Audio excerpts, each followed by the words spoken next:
Assalamualaikum warahmatullahi wabarakatuh. Gimana nih kabarnya sahabat Gen Z?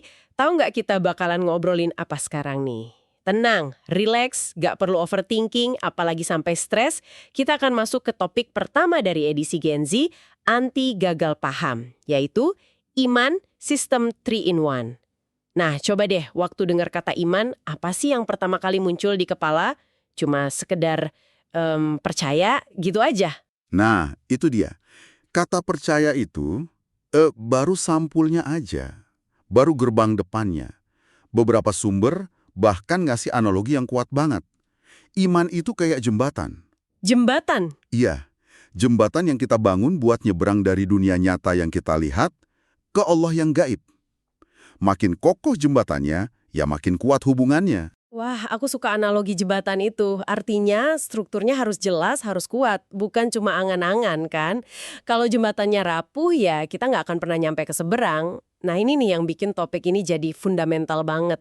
Fondasi dari segalanya ya kan. Gedung bisa kelihatan megah banget, tapi kalau fondasinya keropos ya tinggal tunggu waktu aja buat runtuh. Tepat sekali. Makanya, dari berbagai sumber, muncul satu formula yang konsisten. Formula yang bilang kalau iman itu bukan satu komponen tunggal. Oh bukan? Bukan. Dia itu sebuah sistem. Sistem yang terintegrasi. Bisa kita sebut sistem 3 in 1. 3 pilar yang saling ngunci dan nggak bisa dipisah-pisahin. Oke, 3 and 1. Yuk kita bedah sistemnya. Kalau bukan cuma sekedar percaya di kepala, pilar pertamanya apa dong? Pilar pertamanya itu fondasi yang paling dalam, yang nggak kelihatan. Namanya makrifatun bil qalbi. Marifatun bil qalbi. Artinya, mengenal dengan hati. Tapi maknanya jauh lebih dalam dari itu. Jadi ini bukan sekedar tahu doang kan, ini lebih ke kayak kepastian di level insting gitu ya. Keyakinan yang udah ngakar banget sampai nggak bisa digoyahin sama keraguan apapun. Sesuatu yang kita rasain sebagai kebenaran mutlak. Persis. Kamu nangkep esensinya.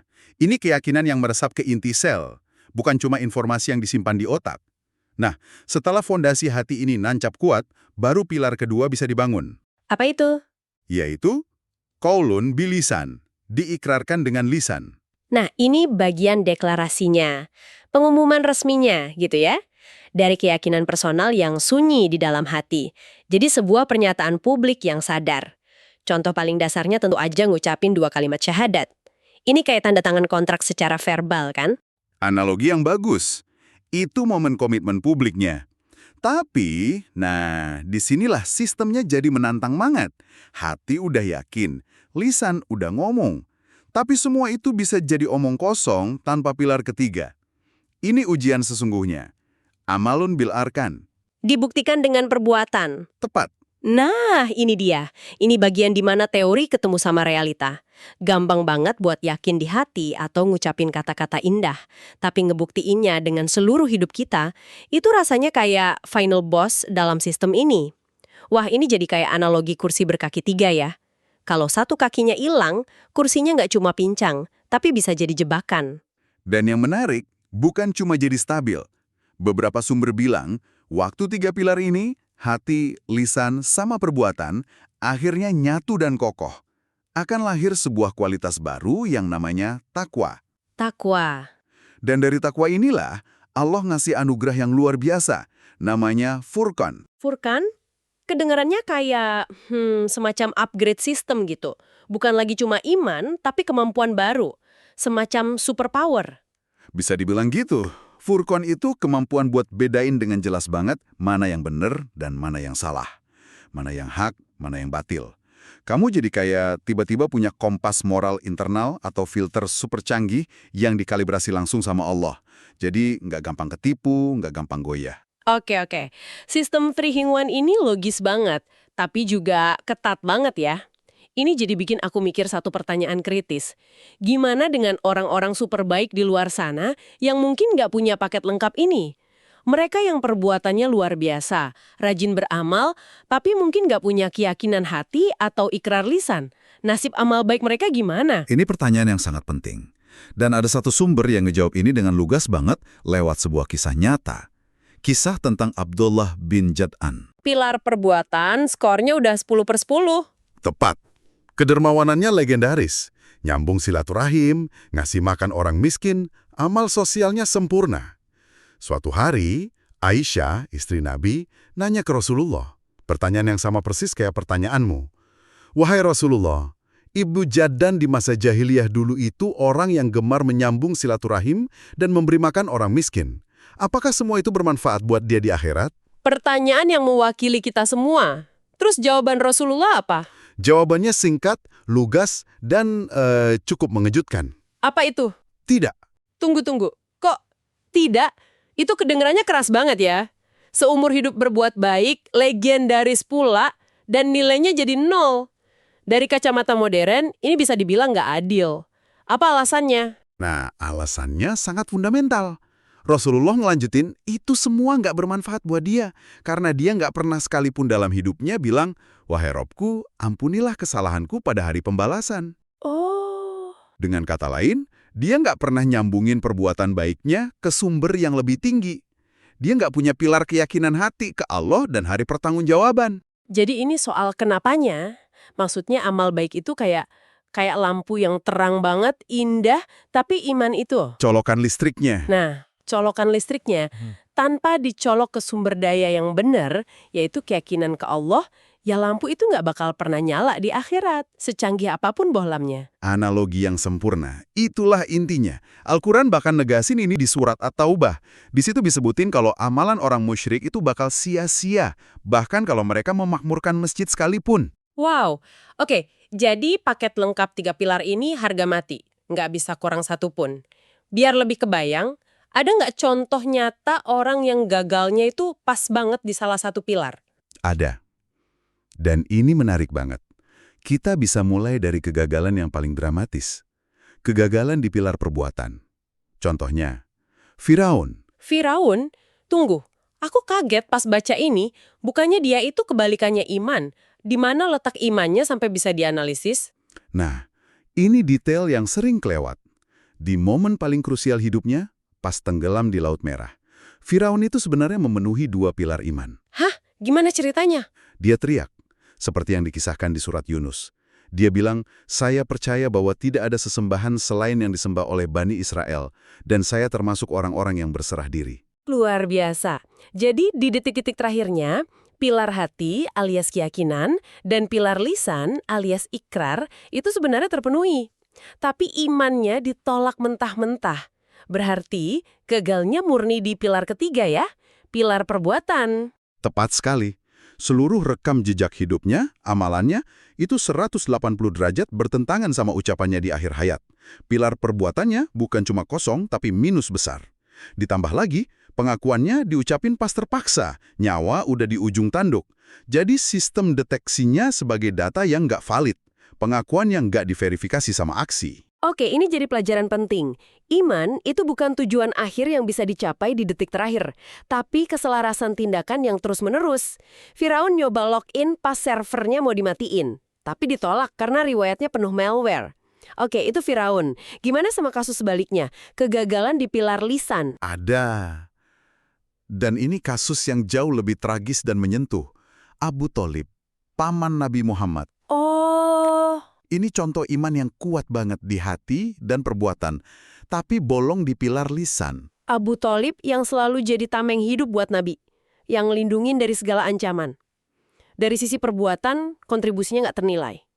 Hatinya juga diyakini benerin kenabian keponakannya. 2 pilar itu kokoh. Tapi, dia nggak pernah ngucapin ikrar syahadat. Betul, sampai akhir hayatnya, meskipun udah didorong sama Nabi, beliau nggak pernah secara formal dan verbal deklarasiin keimanannya. Ini nunjukin paradoks yang tragis.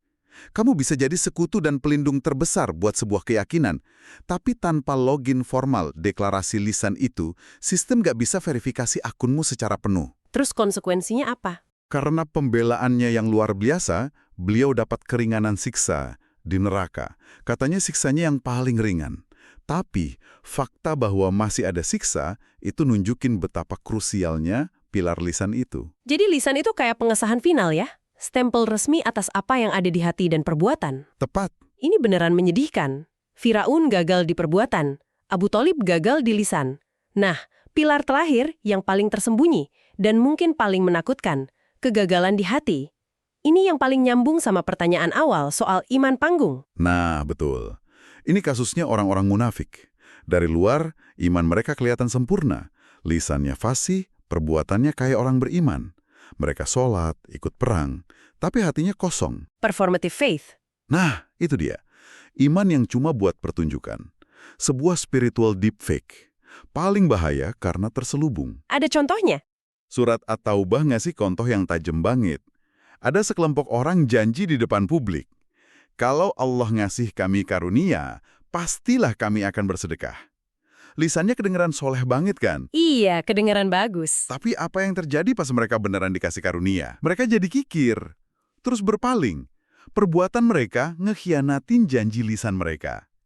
Dan semua itu sumbernya dari penyakit di dalam hatinya. Jadi hati mereka, prosesor utamanya, itu ngejalanin program yang beda dari yang ditampilin di layar. Ini yang kemudian lahirin 3 tanda utama orang munafik yang sering kita dengar itu ya. Kalau bicara, ia dusta. Kalau janji, ia ingkar. Kalau dipercaya, ia khianat. Betul. Ketiga tanda itu adalah output yang nggak bisa dihindari dari hati yang nggak beriman. Oke, setelah ngeliat 3 contoh kegagalan yang presisi ini, pertanyaan selanjutnya, jadi yang berhasil itu kayak gimana? Apa ciri-ciri konkret dari seorang mukmin sejati atau yang disebut mukmin haqqan? Nah, ada cetak birunya yang jelas banget. Dan kita bisa bagi jadi 2 dimensi. Pertama, dimensi personal, hubungan vertikal kita sama Allah. Kedua, dimensi sosial, hubungan horizontal kita sama sesama manusia. Oke, kita mulai dari yang vertikal dulu. Apa aja ciri-cirinya? Surat Al-Anfal ngerincin ada 5 ciri utama. Pertama, hatinya bergetar pas nama Allah disebut. Ada semacam resonansi, kekaguman, cinta, sekaligus rasa takut. Oke, Kedua, imannya nambah kuat pas ayat-ayatnya dibacain. Jadi imannya dinamis, tumbuh terus, nggak statis. bukan malah ngantuk atau bosen ya. Menarik, apalagi? Ketiga, cuma bertawakal, berserah diri sepenuhnya ke Allah setelah usaha maksimal. Keempat, ia mendirikan sholat, bukan sekedar mengerjakan. Maksudnya sholat yang berkualitas gitu ya, Ya. yang ninggalin jejak positif di perilaku. Tepat. Dan kelima, ia menafkahkan sebagian rizki yang dikasih ke dia. 5 ciri yang konkret banget buat introspeksi. Itu kan sisi personalnya, tapi dimensi sosialnya ini yang sering banget kelewat. Iman yang sejati itu nggak boleh egois kan? Sama sekali nggak boleh. Iman itu harus punya dampak sosial. Di surat yang sama Al-Anfal ayat 4, dijelasin bukti iman sejati itu juga harus kelihatan di interaksi sosial. Buktinya ada 3. Berhijrah, yang maknanya luas ya, pindah dari kondisi buruk ke baik, terus berjihad, berjuang sungguh-sungguh di jalan Allah. Dan yang terakhir, ngasih pertolongan dan tempat bagi sesama. Jadi harus seimbang. Hubungan vertikal sama Allah harus kecermin di hubungan horizontal sama sesama. Ibadah ritualnya bagus, akhlak sosialnya juga harus cemerlang. Nah, itulah profil mukmin yang terverifikasi. Iman yang utuh. Hubungan sama Allah dijaga, sama manusia juga, apa perjalanannya selesai? Udah aman dia. Justru sebaliknya.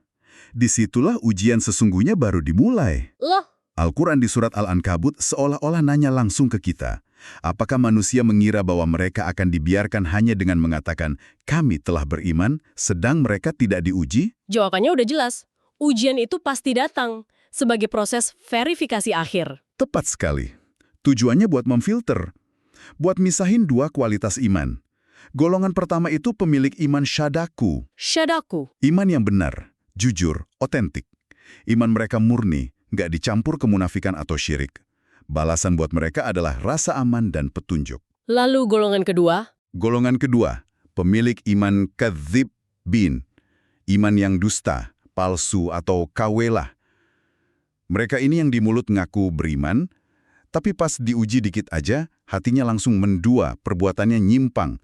Contoh klasiknya kayak kisah Bani Israel di surat Al-Baqarah. Lisannya bilang, kami dengar, tapi hati dan perbuatannya nunjukin, kami nggak akan taat. Jadi ujian itulah yang bakal ngebuka iman kita ini terbuat dari emas murni atau cuma lapisan cat emas yang luntur pas kedores. Betul sekali. Oke, coba kita rangkum poin-poin kuncinya ya. Pertama, dan paling utama, iman itu sistem 3-in-1 yang utuh. Keyakinan di hati, ikrar di lisan, dan bukti di perbuatan. nggak bisa dipisah. Kedua, pentingnya kelengkapan 3 pilar ini kelihatan dari kegagalan Fir'aun di perbuatan, tragedi Abu Thalib di lisan, dan kepalsuan kaum munafik yang gagal total di pilar hati. Ketiga, amal baik sehebat apapun butuh fondasi iman, biar diterima di akhirat. Kayak kisah Ibnu Jad'an, amal itu lampu, iman itu colokan listriknya. Keempat, bukti iman yang terverifikasi itu seimbang. Hubungan personalnya kuat sama Allah dan kontribusi sosialnya juga nyata ke sesama. Iman gak bikin kita jadi egois. Dan terakhir, setiap orang yang ngaku beriman pasti akan diuji. Ujian itulah yang jadi verifikasi akhir buat ngebuktiin kualitas iman kita. Apa kita masuk golongan syodaku yang jujur atau kadzibin yang dusta? Kita akan lanjut ke topik selanjutnya, yaitu setelah memahami iman, kemudian siapa kita sih? Kok penting banget harus kenal mendalam tentang makna iman? Jadi tetap ikuti edisi Gen Z, anti gagal paham, ini. Sebagai penutup, ada satu pemikiran buat kamu renungkan. Setelah memahami semua ini, mungkin pertanyaan yang perlu kita ajukan pada diri sendiri bukan lagi apakah saya beriman, tapi dalam tindakan apa hari ini, sekecil apapun, iman saya terlihat nyata. Wassalamualaikum warahmatullahi wabarakatuh.